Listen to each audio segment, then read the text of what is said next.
तो हेलो नमस्ते अस्सलाम सत श्री अकाल केम छो ना बिग बॉस अभी नहीं शुरू हो रहा है। टीवी वाला बिग बॉस, ये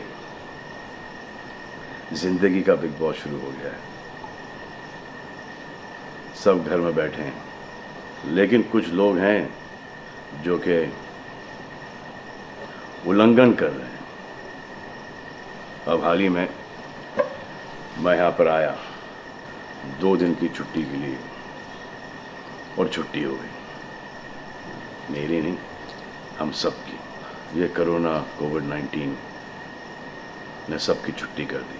पहले ऐसा लगा कि फ्लू है, ख़त्म हो जाएगा, घर चले जाएंगे।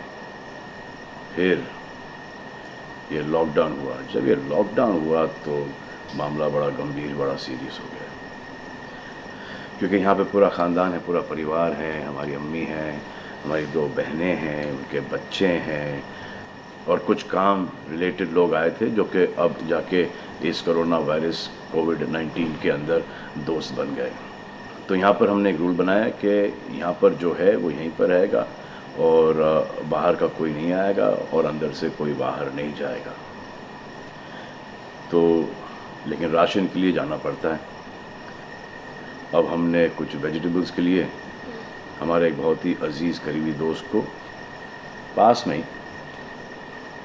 5-6 किलोमीटर दूर एक गांव में भेजा राशन खरीदने के लिए। तो आजकल पुलिस का बहुत ज़्यादा पहरा है, जो कि बहुत अच्छी बात है, बहुत अच्छा काम कर रहे हैं। अब पास तो था उनके पास गाड़ी का, तो वो गए, उनको पुलिस ने रोका। तो इन्होंने क्या किया कि पुलिस वाले से बात करते हुए उन्होंने अपना मास्क निकाल लिया। तो पुलिस वाले ने कहा उनसे कि ये मास्क पहनो, दूर हटो और ये मास्क पहनो। तो उनको समझ में आ गया कि जो नहीं करना था उन्होंने किया। यहाँ पर आए, उन्होंने ये कहानी बयान की, और मैंने उनसे कहा कि ये जो कि आपको मना किया गया था करने के लिए, वही आपने किया, और नहायत ही बेवकूफ़ी की चीज़ की। दिमाग से निकल गया। सोचा कि बात कर रहा हूँ तो मुंह दिखा के बात करूँ, जो कि नहीं करना चाहिए था उस वक्त। अब जिसको ये बात समझ में नहीं आ रही कि इस को मैं कहाँ लेके जा रहा हूँ, वो मेरी बात गौर से सुने। किसी भी बीमारी में रिज़ल्ट पॉजिटिव होना बहुत दुखदायक बात है, और स्पेशली उस बीमारी का जिसका कोई इलाज नहीं है। लेकिन किसी पॉजिटिव पेशेंट के दिमाग में एक नेगेटिव थॉट आ जाना, एक उसका संयम खो देना, होप खो देना, वो उससे बुरी बात है। और जो पॉजिटिव टेस्टेड पेशेंट है, उसका दुख ना समझना, वो एंटी ह्यूमन, एंटी इंसानियत है। जो पॉजिटिव टेस्टेड पेशेंट है, उसके बाद ये समझ में आ जाती है कि हमने एहतियात नहीं रखा, गलती हमसे हो गई। और जो नेगेटिव है और एहतियात नहीं रख रहे हैं, वो जल्द पॉजिटिव हो जाएंगे, ये गारंटी है। और फिर अपने पूरे ख़ानदान को ये बीमारी दे देंगे। ख़ानदान से मोहल्ले को, मोहल्ले से शहर को, शहर से पूरे हिंदुस्तान को। क्या कहा है गवर्नमेंट ने कि बाहर मत जाओ, सोशल गैदरिंग्स ना करो, यही कहा है ना। दोस्त यारों से ना मिलो, आइसोलेशन में रहो, घर में रहो, परिवार के साथ रहो, परिवार के साथ वक्त गुजारो। ये सब किसके लिए? उनके लिए नहीं, हम सब के लिए। नमाज पढ़ना है, घर पे पढ़ो। पूजा पाठ करनी है, घर पे करो। बचपन में ये सीखा था कि भगवान हमारे अंदर है। तो अगर भगवान के घर जाना, अल्लाह के घर जाना है, परिवार के साथ जाना है, तो निकलो भाग। मरना तो एक दिन सबको है, लेकिन क्या कोई मरना चाहता है? ये यहाँ पर आके ये बात चेंज कैसे हुई? इंडिया के आवाम को, इंडिया की आबादी को कम करना चाहते हो? Starting with your own family. तुम्हारे बच्चे, तुम्हारे माता पिता, तुम्हारे बुजुर्ग, जिन्होंने तुम्हें पाल पोस के बड़ा किया है, उनके साथ शुरुआत करोगे। अब आप बताओ, पुलिस का साथ देना, गवर्नमेंट का साथ देना, डॉक्टर्स का साथ देना, जो लोग बैंकों में काम करते हैं उनका साथ देना या नहीं? अब वो लोग इस बात का जवाब दो जो कि गवर्नमेंट की बात नहीं सुन रहे, कि वो सही है, गलत है, करेक्ट है, रॉन्ग है, नेगेटिव सोच रहे हो या पॉजिटिव सोच रहे हो। अगर आपके एक्शन सही होते तो ये लॉकडाउन अभी तक के ख़त्म हो गया होता, और कोरोना वायरस भी। अगर आप ऐसे बाहर नहीं निकलते ग्रुप्स में दोस्त यारों के साथ, तो पुलिस वाले आपके पुट्ठों पर डंडा नहीं मारते। आपको क्या लग रहा है इसमें कि पुलिस वालों को मजा आ रहा है? किसने रोका आपको राशन लेने में? जाओ ना, किसने रोका है? खाने पीने का सामान लेने जाओ, घर तुरंत आ जाओ, पास में जाओ, किसने रोका है? मास्क पहनो, ग्लव्स पहनो, अकेले जाओ। गवर्नमेंट ने यह वादा किया है कि राशन पानी सबको मिलेगा। आपको क्या लगता है कि पुलिस वाले, डॉक्टर्स, नर्सेस जो बैंक में काम कर रहे हैं, उनको कोरोना वायरस नहीं होगा? उनके परिवार को नहीं होगा? लेकिन उनको देखो, फिर भी वो 18-18 घंटे काम कर रहे हैं। किसके लिए काम कर रहे हैं? आपके लिए काम कर रहे हैं। और वो भी आपको रोकने के लिए नहीं, कोरोना वायरस को फैलने से रोकने के लिए कर रहे हैं। क्योंकि ये बीमारी ऊंच नीच, जात पात, अमीर गरीब, छोटा बड़ा, कम उम्र, हम उम्र, बड़ी उम्र कुछ नहीं देखती। अब ये पुलिस वालों की ड्यूटी है, वो निभा रहे हैं।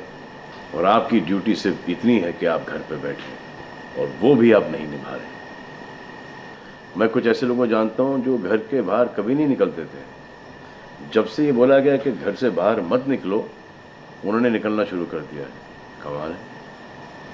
अब जो डॉक्टर अपनी जान को खतरे में डाल रहे हैं, पुलिस वाले अपनी जान को खतरे में डाल रहे हैं, नर्सेज अपनी जान को खतरे में डाल रही हैं, और बैंक में काम कर रहे हैं, जिसकी वजह से आप अपने एटीएम और अपने अकाउंट से पैसे निकाल रहे हैं अपने खाने पीने के लिए, आप उनकी भी जान को खतरे में डाल रहे हो। ये कमाल है। डॉक्टर आपकी जान बचाने के लिए आए, नर्सेज आपकी जान बचाने के लिए आए, और आपने उन पर पत्थर बरसा दिया। जो कोरोना से डिटेक्ट हो रहा है, वाह, वो हॉस्पिटल से भाग रहा है। भाग के जाओगे कहाँ? किस ओर भाग रहे हो? जिंदगी की ओर भाग रहे हो या मौत की ओर भाग रहे हो? अगर ये डॉक्टर तुम्हारे इलाज नहीं करते और पुलिस सड़कों पे नहीं होती, तो चंद लोगों की वजह से, जिनके दिमाग में ये चल रहा है कि हमें नहीं होगा, वो हिंदुस्तान के ढेर सारे लोगों को लेकर चल बसेंगे। देखो, मैं उनकी बात समझता हूँ जिनके पास कुछ खाने को नहीं है, बच्चों को खिलाने को नहीं है। अब उन्हें मैं सलाम करता हूँ, क्योंकि वो भी ये जानते हैं कि परिवार गुजर जाने से बेहतर है कि ये बिना खाए पिए ये वक्त गुजर जाए। बहुत अच्छा काम हो रहा है, और ऐसा लग रहा है कि वाकई में हिंदुस्तान एक दूसरे से दिल से जुड़ा है। लेकिन चंद जोकरों की वजह से ये बीमारी फैली जा रही है। अगर आपके एक्शन ऐसे नहीं होते तो पुलिस के लिए एक्शन वैसे नहीं होते। अगर आपके एक्शन ऐसे नहीं होते तो हज़ारों पुलिस वालों को, हज़ारों डॉक्टर्स को, नर्सेस को और आवाम को कोरोना वायरस नहीं होता। इतने लोगों का काम तमाम नहीं होता, और अभी तक हम सब वापस से काम पे लग गए होते। चाइना से शुरू हुआ है, चाइना में कब का ख़त्म हो गया। लेकिन इन चंद लोगों की वजह से पूरा हिंदुस्तान एक लंबे समय के लिए घर पे बैठेगा। मान लिया बड़े ताकतवर हुआ, बड़े बहादुर हुआ, कितने बहादुर, इतने ताकतवर हुआ कि आप अपने परिवार वालों को कंधा दोगे, उनकी अर्थी उठाओगे। इतना जिगर है आप में। क्यों आप यमराज और मलिकुल मौत बनना चाहते हो? और क्यों अपने परिवार के लोगों पे इन्ना लिल्लाह है और राम नाम सत्य है पढ़ना चाहते हो? हर बात के दो पहलू होते हैं, इसके भी दो ही हैं। एक पहलू यह है कि हम सब रहें, दूसरा पहलू यह है कि कोई ना रहे। आप डिसाइड करो, और सब शुक्रिया अदा करो पुलिस फोर्स का, डॉक्टर्स का, नर्सेस का, जो बैंक में काम करते हैं उनका रिस्पेक्ट करो, उनको जिनको हुआ है, और एहतियात रखो कि ये आगे ना फैले, और दुआ करो कि वो नौबत ना आए जहाँ पर आपको समझाने के लिए मिलिट्री बुलाई जाए। धन्यवाद।